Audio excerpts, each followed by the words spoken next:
A lot of people are having a hard time swinging those payments, especially as the cost for everything else has gone up. So that's really an issue for a lot of people. We have seen, especially in the subprime auto loan space, delinquencies exceed what we've seen in the Great Recession. So that is one of the trouble spots. Student loans are the other one. A lot of people got used to not paying those for a while, 2020 to late last year, and now that's really coming home to roost, unfortunately. Do you have any insight for us as to whether or not the banks are about to raise or lower credit card rates this year or next year? American households now carry collectively over $18 trillion in total debt, credit card balances reaching $1.2 trillion alone. More than 10% of credit cards are 90-plus days delinquent, while new integration into credit card scores reflect evolving consumer behavior. Let's talk about this evolving consumer behavior and what's next for the state of household debt in America with Ted Rossman. He is the Senior Industry Analyst for Bankrate. Welcome to the show, Ted. Good to see you.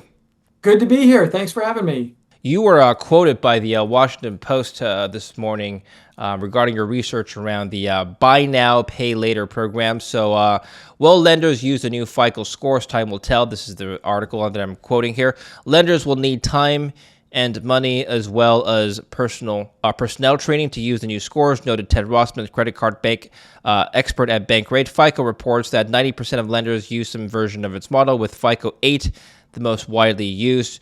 This article is in reference to I'll just read the title here. Credit scores will get a buy now, pay later update. Here's what that means. The way your credit card score is calculated may change this fall. FICO announced in June a new version of its scoring algorithm to include a buy now, pay later loan data. Now, what does that mean for the average consumer, Ted? Well, it sort of means things could change at some point, but perhaps not just yet, because buy now, pay later has gotten more popular. More people are using Affirm and Afterpay and Klarna and things like that. It's traditionally been outside of the credit scoring system. This fall, FICO is going to start to incorporate buy now, pay later into credit scores with two real caveats. One is that for lenders to see this, they have to be using the latest and greatest FICO technology, FICO 10 and FICO 10T. Well, just like your phone, Apple has the iPhone 16, but a lot of people are still using the 15 or the 14 or even older models. So not every lender is going to upgrade just yet. The other thing is on the reporting side. Some of these providers like Affirm and Klarna have started to report their plans, but they're not always reporting all of them to all of the bureaus. So that's another thing. It's going to take a while for the data monitoring to catch up. Ultimately, this is a good thing. Consumers who use buy now, pay later responsibly can see their credit scores improve. Those who fall behind on payments or rack up too much debt could see their scores fall. That's similar to other financial products. I think it's good to bring this into the light. Buy now, pay later lenders will benefit from seeing this. Other lenders too. You could think in the future that credit cards, auto lending, mortgages, at some point they could start using this in their decisions as well. But it's going to be a process to get there. Wait, currently, if you're enrolled in some sort of buy now, pay later program, do you have to pay interest before you pay later? It depends on the plan. So traditionally, buy now, pay later was 4 interest-free payments over 6 weeks. That still exists, but the industry has evolved. In the past few years, we're seeing more plans lasting longer. A lot of those are now lasting 6 months or 12 months or even a few years in some cases. Anything longer than 6 weeks is usually going to charge interest. And the irony is that the interest rates are similar to credit cards. The industry has portrayed itself as kind of the anti-credit card or the kinder, gentler financing method. But the truth is, a lot of these 6-month or 1-year plans, they have a 15 or 20 or 25% interest rate. There is still the built-in light at the end of the tunnel. Many people like knowing exactly how much they owe for exactly how long. But buy now, pay later is behaving more credit card-like over time. Do you think that this program overall gives consumers more access to loans and credit than traditional, loan programs where you have to buy something and pay now? I view it as a good thing that there's going to be Okay. more credit reporting. Buy now, pay later in general It's in the eye of the beholder. It's like that saying about credit cards. They can be like power tools, either really useful or dangerous. It's all about how you use them. And it's so true with credit cards. I mean, half of cardholders pay in full every month, they avoid interest, they get rewards and buyer protections. The other half can be stuck in a really expensive debt cycle. The average credit card charges over 20%. Buy now, pay later is similar. There are some people who use it responsibly. They finance a couch or a refrigerator or a new set of tires and they pay $50 a month or $50 every 2 weeks, and that lasts for however long. And sometimes it's interest free, sometimes it's not. You need to look into the fine print. People like the ability to spread out their cash flow, and sometimes it can really help you out. Other times, though, it's a ticket to overspending, just like that credit card analogy, where maybe it felt like $20 here and $50 there, but all of a sudden you spent more than you expected. So it's really important to look at the fine print, look at what you're being offered, and think about how you're using it. Many users are younger, many have lower incomes and lower credit scores. I do think more credit reporting could help a lot of these folks because it could be a stepping stone. You use buy now, pay later responsibly, and it helps you get a credit card or it helps you get an auto loan. But it really does depend how you use it. Before we continue, I want to thank Private Internet Access for sponsoring this video. Using the internet without protection is like mailing a letter without an envelope. Anyone can see what you're sending. A VPN solves that problem. Private Internet Access, or PIA, is a VPN that encrypts your internet connection and hides your IP address. That means your browsing activity, personal data, and location stay private, especially on public Wi-Fi, like at airports or coffee shops, where your information is most vulnerable. PIA also gives you access to content that's restricted based on location, so now I can watch my favorite shows from anywhere in the world, and you can switch your virtual location in one click and get around those regional blocks easily. It works across all of my devices. One subscription covers them all and supports unlimited devices. Use my link in the description down below to get an exclusive 83% off. That's around $2 a month plus 4 extra months free. There's a 30-day money-back guarantee, so it's completely risk-free. Go to piavpn.com/DavidLin, link down below, or scan the QR code here to get started. Do you think this will significantly, so here's a key paragraph here, this is what you talked about earlier, by adding in buy now, pay later loans, FICO can better capture what Adam Russ, Director of Financial Services, the Consumer Federation of America, calls phantom debt that isn't being reported to the credit agencies and therefore is hidden from lenders. How significant is this portion of debt on the overall books of the household debt number that I read earlier in the interview? Because there hasn't been much credit reporting to date, there's some element of we don't know what we don't know. But in general, it's believed that buy now, pay later comprises something like 1 to 3% of credit card lending. So right now there's about $1.2 trillion in credit card debt. So we're talking a small fraction of that. Maybe it's 100 billion, give or take. We do need to monitor this moving forward. Also, the scale is different. In terms of a lot of buy now, pay later is short-term lending. These are plans that maybe are paid off in weeks or months, or it's different from a revolving credit line where you get a big credit limit and you use it and you pay it down and you use it again.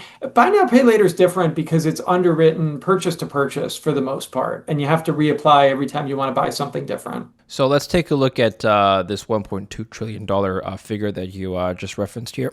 This is from the St. Louis Fed consumer loans, credit cards, and other revolving plans from all commercial banks. You can see that we are at a nominal high, historically speaking. Can you put this into context for us? Is this different from other peaks in history prior? Credit card balances are down ever so slightly from an all-time record. They hit an all-time record high late last year and then backed off a little bit in the first quarter. That's what we normally see in the first quarter. We see balances fall a little bit because people spend less after the holidays. They get these New Year's resolutions to pay off debt. They use tax refund money to pay off debt. Credit card balances almost always fall in the first quarter, and then they almost always go up in the second and third quarters, and then they really spike in the fourth. In general, the trend for credit card debt has been up and to the right. That sounds negative, but it's largely to be expected because more people are using cards, fewer people are paying with cash. There's population growth, there's economic growth. Really, where the rubber meets the road is at the household level. And that comes back to that analogy about credit cards being like power tools, because There's a lot of credit card holders that use cards for convenience, for rewards, for lots of benefits. What we worry about are the people that are carrying thousands and thousands of dollars in debt and paying 20% interest, and they're just stuck year after year after year. I mean, that's where credit cards are more problematic. So, in general, credit card debt going up can be seen as a proxy for economic growth and more e-commerce and more electronic Hmm. payments. But at the household level, ideally you want to be among those who are paying the cards in full. Now, I know that's easier said than done, but there are some tactics you can do. You can get a 0% balance transfer card. You could work with a reputable nonprofit credit counselor. There's different levers you can pull, but you want to be among those who are paying in full if at all possible. So going back to this chart, the chart itself might look scary if you just look at it in absolute terms, but three other metrics I'd like you to evaluate for us, please. First of all, as a percentage change from a year ago, it's really not growing any faster than the historical average. We're currently growing at roughly 2.7% year over year change in terms of credit card accumulation. The delinquency rate on credit cards currently rests at 3.05%. Again, it's been trending up, but slightly down from its peak in late 2024, but still not as high as the pre-2008 average that you see here, although it is higher now than the pre-pandemic average. And then finally, the household debt services by as a percentage of disposable income. So here we have interest payments as a percentage of your personal disposable income. Again, it's inching higher, although still kind of in line with the historical average. Can you just maybe evaluate the state of household debt, whether or not this trend up and to the right, as you would say earlier, is sustainable? These are all reasons why credit card lenders are feeling pretty good about the state of things. They knew that delinquencies were going to go up from the pandemic lows. Mhm. That was a really exceptional situation when a lot of people used stimulus money to pay off debt. They were spending less for a while. It takes something pretty exceptional to break the up and to the right trend for credit card balances. The pandemic was one of those things. The Great Recession was the other semi-recent example. Um, Credit card balances actually fell 17% from late 2019 to early 2021. And that was all about stimulus and pandemic restrictions. And then ever since then, balances have gone up quite a bit.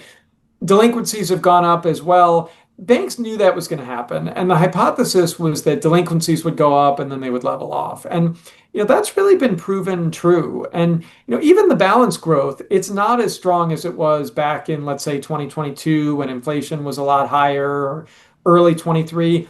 This actually feels like sustainable kind of growth. I mean, it's not good for your personal balance sheet if your credit card balances are growing, but it is good for the economy when people are out spending. And we should also acknowledge that when we talk about credit card debt, that's usually used interchangeably with balances. It's a moment in time. It's lenders and credit reporting agencies looking at what you owed on that statement date. Half of these cardholders pay it in full every month. So they show up as having credit card balances, but they're not actually carrying interest. So for all these Mm. reasons, the big picture is actually pretty positive. Lenders have actually started to grow their marketing budgets again. We've seen some interesting offers this year, like the Chase Sapphire Reserve relaunch. Credit card originations actually fell each of the past 2 years. This year, we're seeing signs of life, especially in the prime and super prime segments. Lenders are not as worried about the state of the economy anymore. You might say credit cards are a bit of a leading indicator in this sense. Now, it's not like the doors are wide open for everybody. I mean, they're being somewhat restrained, but if you have a good income and good credit, you're seeing more interesting offers this year than you were the past few. Okay. Here's the personal savings rate, also from the St. Louis Fed. It's hovering around 4.5%. Again, it hasn't changed much since post-pandemic after it stabilized around 3 to 4.5%. Do you agree with the narrative, or does it make sense to you, Ted, that people are spending more on their credit cards because perhaps their personal savings in their bank is being drawn down and they have little to less cash, should we say, than before? So they have to use their credit cards. There's definitely anecdotal evidence that people are using credit cards to get by. I mean, that's a difficult scenario. If you're financing your gas and groceries at 20 or more percent interest. Buy now, pay later also is treading some of the same ground. Like they've moved Mm, more into daily transactions such as gas and groceries and food delivery and things like that. Um, the fact that the personal saving rate has plateaued could sort of be read one way or the other. I mean, at least it's not plummeting anymore, but it mhm. could certainly stand to be higher. I mean, we do see some alarming statistics where half of Americans don't even have 3 months worth of expenses saved up. I mean, there is some precarity there, this paycheck to paycheck nation where, if the unemployment rate were to go up, a lot of people would be in more distress. And that would actually feed this negative flywheel of you'd have more delinquencies. And so that part is potentially worrisome. We do have to acknowledge that we've had a good job market the past few years. It hasn't always felt good because prices are way up, so people bemoan the cost of living, but yet they're working, their wages are up. So it's kind of one of these all news is local kind of things. We should also note on this front all the economic inequality that's out there. I mean, it's definitely true that upper income households are propping up a lot of the spending. They're Mm. faring better from an employment and a debt standpoint. So under the hood, there's some localization that goes on here, but big picture, I actually view these trends as pretty stable. Here's an article published by The Nation on the website thenation.com. It's a little bit scary, and I'll just ask you to evaluate whether or not this is a little bit sensational, or if you agree with some of the key points that it's making. Did you know consumer debt has reached an all-time high? We just talked about it. This is an interesting paragraph. The desperate state of the average American's finances was made clear last month when DoorDash announced a partnership with Klarna, a buy now, pay later company. If you can't scrape together $25 plus fees for your next meal, you can now pay for it in installments. I don't know how many people are using this or why they're doing it, but the article insinuates that this is a reflection of Americans' deteriorating finances, that you have to finance a $25 meal order. It goes on later to say that according to the Federal Reserve, consumer debt has reached an all-time high. The average family owing over $100,000. Total household debt in America now exceeds $18 trillion, and when that debt is measured as a percentage of national GDP, Americans find themselves in worse fiscal straits than Russia, Pakistan, and Congo. Okay, I'll let you respond to that. In general, I come in more on the sunny side of the street in terms of, yes, Sure. there are some alarming statistics, but I am heartened that the debt to income ratio is pretty low, Hmm. historically speaking. I mean, clearly there are pockets of trouble at the individual level, but, writ large, Americans are working, their wages are going up, they're able to service this debt. It depends on the product. I mean, auto loans have higher delinquency rates than at any point in the past 13 years or so. Many people have gotten overextended with vehicle purchases. Student loans are a big trouble spot. I mean, there's not much of a sunny side of the street there with a third of student loan borrowers in serious delinquency. I mean, that's a bit of a ticking time bomb. But as it relates to credit cards, yes, people have a lot of credit card debt, but half of that's paid off in full every month. And then, even among the others, trends have stabilized. But, do I think that you should be financing a whole bunch of fast food at, 20% interest for year after year? I mean, no, that's not a desirable situation. Buy now, pay later has surprised people. The delinquency rate is actually lower than we see on credit cards. A lot of people Hmm. say that, like, how could this be? And isn't this, just another one of those ticking time bomb kind of things? Yeah.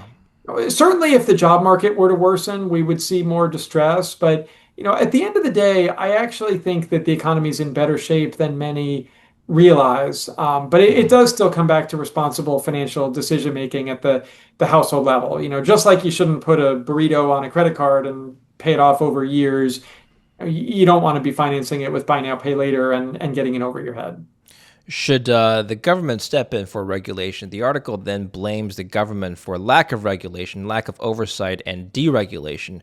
First, it said that credit card delinquencies have spiked to levels not seen since the Great Recession. This is true. We talked about this, although it's still not as high as pre-recession levels. It goes on to say that a retrospective federal report on the financial crisis blamed a lack of oversight by regulators across the Clinton and Bush administrations. That cost nearly 9 million jobs. Obama established the Consumer Financial Protection Bureau. I wonder if, I think where this is going is that perhaps we need more regulation around personal financial debt as well. Where do you stand on this issue? Well, it's interesting you bring up the Consumer Financial Protection Bureau because they were really in the final months of the Biden administration really poking around buy now, pay later and Hmm. trying to regulate it similar to credit cards in terms of ability to repay and disputes and monthly statements and really treating it more as a credit product and also demanding more credit reporting. And the Trump administration has rolled back really all of that. So buy now, pay later is back to not being all that tightly regulated, although there has been some voluntary progress by the part of lenders and credit bureaus on the reporting kind of stuff.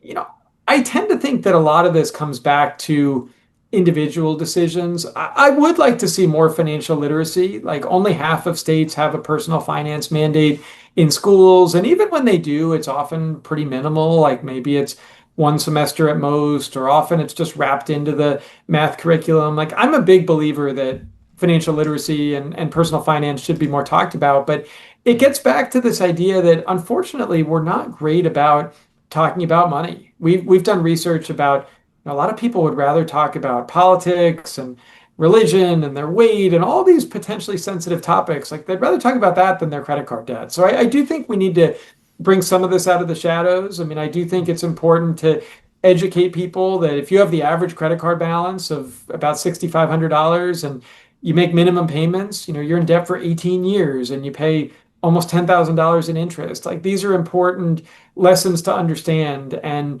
student debt is a big issue. A lot of people are signing on the dotted line for tens or sometimes even hundreds of thousands of dollars in debt. And there's been a little bit of moral hazard there about, oh, it'll get forgiven, or it doesn't seem like that's going to happen. So these are all reasons why some people are falling behind. We see it with vehicles as vehicle prices have gone up. More Yeah. people are getting overextended. I mean, I don't want to shame anybody. There's a lot of hard trade-offs you have to make if your budget is not, your paycheck's not covering everything in your budget. But I tend to think that a lot of this is not necessarily solved by regulation, but more about education and individual decision making. Now, do you have any insight for us as to whether or not the banks are about to raise or lower credit card rates this year or next year? Credit card rates tend to mirror what the Fed is doing. This was a consequence of the Card Act, so part of Dodd-Frank, after the financial crisis. Basically, lenders have almost all moved to this model where it's the prime rate plus a profit margin. It's often something like prime plus 12 or 13.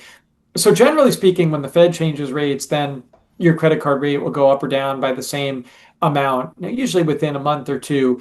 For all these reasons, the Fed's not likely to move rates much this year. Maybe we get a half point of cuts, we'll see. That's kind of the best guess right now. But the message for anyone with credit card debt is that's not going to change your situation much. The average credit card rate is just over 20%. If that falls half a point and it's a little over 19 and a half, you're hardly going to notice the difference. Credit card Hmm. rates are so high that I don't really see rate changes as being all that significant. Bringing your rate down to zero by paying in full is huge, or getting a 0% balance transfer card. Those marketing offers are out there. Some last as long as 24 months, like the US Bank Shield Visa. I think rate changes would make more of a difference for a product like mortgages, where if we go from the upper sixes to, let's say, the upper fives, I mean, that would open up a lot of home buying. But in the credit card world, even if your rate fell 3 or 4 points, it would still be high cost debt. Interesting. Well, you were quoted by another media source as saying that the auto industry is where consumers or people should be worried about in terms of consumer debt.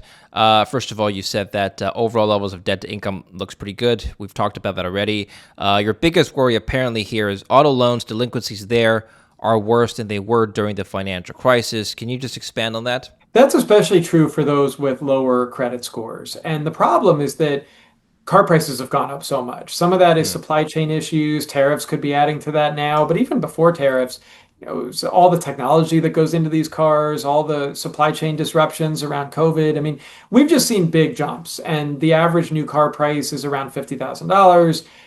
A lot of these monthly payments are in the $700, $800 a month range. A lot of people are having a hard time swinging those payments, especially as the cost for everything else has gone up. So that's really an issue for a lot of people.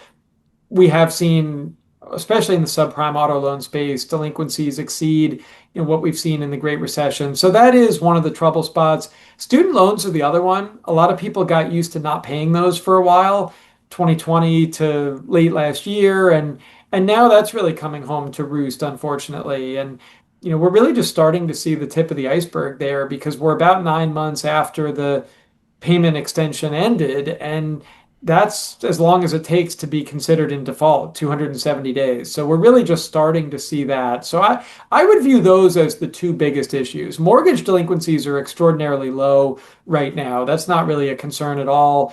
Even credit cards, a little higher than pre-pandemic, but pretty stable. It's auto loans and student loans that are more of the delinquency worry right now. Auto loans are delinquent. It means they bought the car some time ago and now they're either, forfeiting on their payments or they're maybe just returning the car altogether.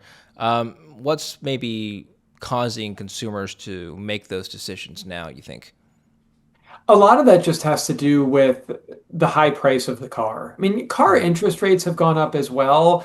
The average is in the sevens for new car Yeah. loans and eights for used cars. Now, if you have a lower credit score, you could be paying double digits, and that's part of the problem. But more than anything, the car market is not as rate sensitive because it's a smaller amount. Mortgages are very rate sensitive because you're borrowing hundreds of thousands of dollars for 30 years.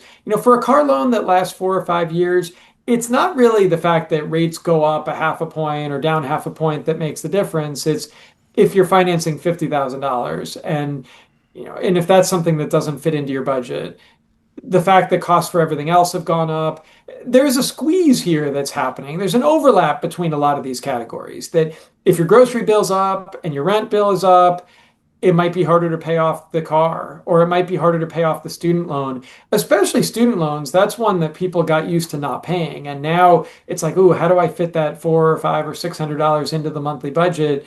That's been problematic. So cars and student loans are more of the delinquency worry. You've highlighted that more than 10% of credit card bills rather, have now been more than 90 days late. Just maybe walk us through what a family should do to prevent this from happening in the first place. It's better to speak up at the first sign of trouble. Lenders are sometimes willing to work with you with some kind of hardship program, maybe rearranging your due date or pausing payments for a while, sometimes waiving fees and interest and protecting your credit score. So ask your lender for a break. Also, consider a couple other things. If you're in distress, call up a nonprofit credit counselor, a group like Money Management International or Green Path. They can often work with you and your lenders to come up with an alternative. Many times they can negotiate a 6 or 7% rate over 4 or 5 years, and that sure beats 20% interest for decades. I mean, that can be helpful. Look for others that are part of the National Foundation for Credit Counseling. If you have a steady income and pretty good credit, you might also consider a 0% balance transfer credit card and pause that interest clock for up to 24 months with the US Bank Shield Visa or close to it, 21 months with the Wells Fargo Reflect or the Citi Simplicity. These are basically loss leader marketing kind of programs where, I mean, frankly, the business case is they bring you in with 0% and then they know that some people aren't going to pay it off and then the rate goes way up. But if you can dare to be among those who do pay in full, in 2 years or close to it, interest free could open up a lot of breathing room in the household budget. So don't ignore the problem. You want to tackle it head on with some of these strategies. Side hustling would be another one. I mean, if you could take on an extra income, we found the average side hustler makes almost $900 a month. Like that can make Hmm. a big dent in some of these goals, whether it's debt payoff or saving or investing or other things. There's some financial advice I've seen on the internet that suggests that if you're at this point that you've just talked about, it's probably better to just file for financial bankruptcy. You might get a better deal from the banks. Is that true? Bankruptcy is sometimes a viable option, not so much for federal student loans. That's one that's really Hmm. hard to wriggle out of. I mean, they can garnish wages, they can take tax refunds, they can take other government benefits. Federal student loans are really hard to discharge. Credit cards are the easiest to discharge in a bankruptcy. It's not a free lunch, though. I mean, it does trash your credit for a period of time, up to 10 years. There are definitely consequences there. Yeah. I tend to think it's better to avoid bankruptcy if you can, but for some people, it is the fresh start that they need. Those nonprofit credit counselors that I mentioned, like Money Management International and Green Path, they can help with this decision making too. Like they are certified bankruptcy counselors and they can walk people through their options. Often I find it is better to try to pay it back, albeit at more favorable terms. But it's important to consider your options. So when someone falls behind on their auto loans, for example, how does that cascade into other areas of their financial life? Well, for one, auto loans can lead to pretty quick repossessions. It's not like the mortgage foreclosure process that can drag out over many months and even Mm-hmm. years. I mean, with cars, if you miss a couple of car payments, the car might not be in the driveway in the morning. So that's part of the problem.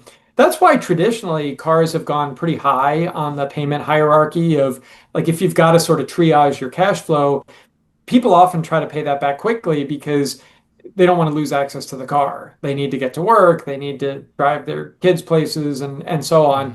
Mm-hmm. Now, sometimes people are finding themselves so far underwater that it's just not feasible. I would again say, though, ask for help. I mean, don't just hide from this. Don't think the problem is going to go away on its own.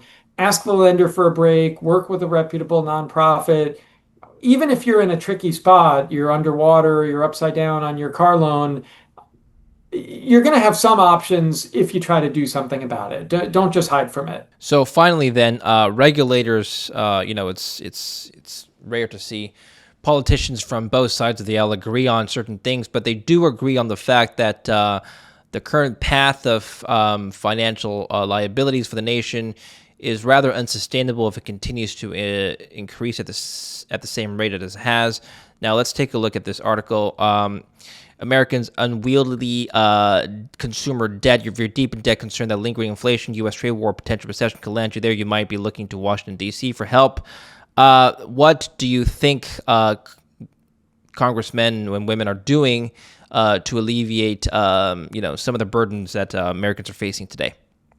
Well, it's definitely important to acknowledge that government finances are very different from personal finances. I mean, that whole you miss two car payments and the car's not there in the morning, that doesn't pertain to the government. I mean, unfortunately, they're very good at borrowing more than they can afford to pay back. Now, I don't believe in the doomsday scenario here. Like, I do think something needs to be done and something will be done.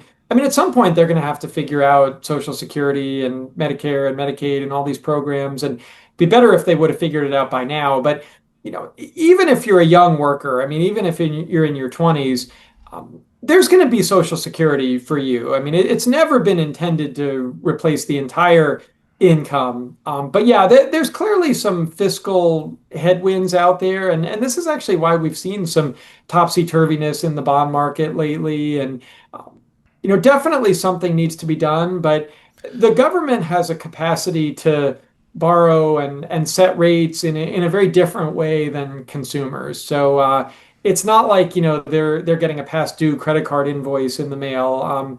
It would be good if we had more cooperation on both sides of the political aisle, but I think for the average person, they should try to tune out some of the noise here. I mean, certainly throughout your working life, you should try to set aside money in a 401k and other advantaged retirement vehicles, but Social Security is going to be there in some form. I think at some point they're probably going to have to push the retirement age back or cut benefits, but that's a political third rail that often plays out over very long periods of time. It says Bankrate requested interviews with 17 members of Congress. Here's one of the conclusions here.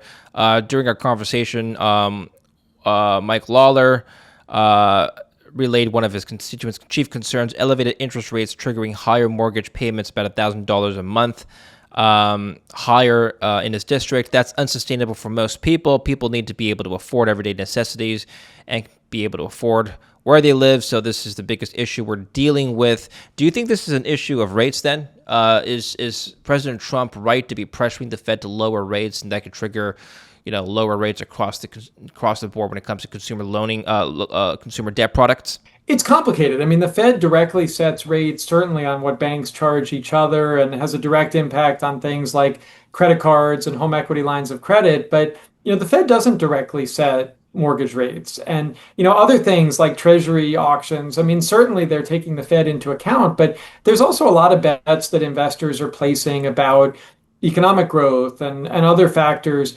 An independent central bank is very important. I mean, that's really part of the fabric of an institution like the Fed. And it's actually been proven that countries with independent central banks usually fare better economically than those without. So, it's definitely important for the Fed's independence to be respected. I mean, I know the president would like rates to come down, but the irony is that some of the reason they haven't come down is all this uncertainty about tariffs. So, I know the president will get to make a pick next year about who to replace Jerome Powell, and that person will have to go through the Senate confirmation process. But that's how it's done. The president can't fire the Fed chair just at will. So that independence of the Fed is very important, and these are long-term, generally bipartisan stewards that are trying to look out for stable prices and maximum employment. I mean, lest we forget, Powell was actually a Trump appointee who held over through the Biden years. I like how this article ends. This article is from Bankrate. So most of these four levers that Congress can pull to help consumers, most of these we've talked about already: legislating, protecting the CFPB, funding financial education, which you referenced. I like the fourth one: leaving room for personal responsibility. All right, Ted, tell us how we can be personally responsible with our debt. Are there any, over your career, have you noticed how households who have properly managed their personal finances, what are some of the habits that they've kept? What can we learn from them? Yeah, the government doesn't always have personal responsibility about some of Sure. the fiscal matters, but definitely at the individual level, that's where it comes back to just being your own advocate. If you've hit a rough patch, whether it's unemployment or But let's say divorce, natural before we get to disaster. the rough patch, I don't want to hit a rough patch. How do I avoid getting there in the first place? Well, I mean, definitely stocking up an emergency fund. I mean, that's a great Hmm. thing. Again, maybe easier said than done, but set money aside from every paycheck. This is your sleep at night kind of money. I mean, this is really important. Quarter of Americans don't have any emergency savings. About another quarter have some, but less than 3 months. Most people don't have the recommended 6 months in the bank. That will go a long way towards helping you sleep better at night, Mm. weather the inevitable storms, and avoid high cost credit card debt. And then besides that, I mean, it's really just trying to practice those fundamentals. Personal finance doesn't need to be overly complicated, but to the extent that you can live on less than you make, you can set money aside for a rainy day and for the future. I know it's easier said than done, but think of it this way. If you're in your 20s, every dollar you invest for retirement could be 40 or $50 by the time you retire. Like you don't even need to Yes. save tremendous sums of money if you start early. It's kind of that slow and steady wins the race. Okay, good. Ted, excellent discussion. Thank you very much. Appreciate your work and your work over at Bankrate. Tell us where we can find more from you and read more about you. I'm at Ted Rossman on socials. Bankrate.com is our web address. We have a lot of good information about various personal finance topics, everything from picking the right credit card to the right bank account, mortgage, getting out of debt, all that good stuff. How do you pick the right credit card? I didn't know there was like a, is it like a one of those issues in Harry Potter where you don't pick the wand picks you kind of thing?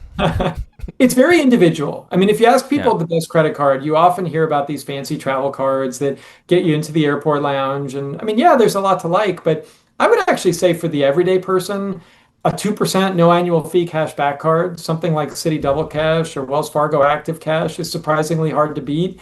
It all starts with paying in full to avoid interest. That's the only way rewards are worth it. And then beyond that, you need to ask yourself, how do you spend your money? I mean, different cards emphasize different spending categories.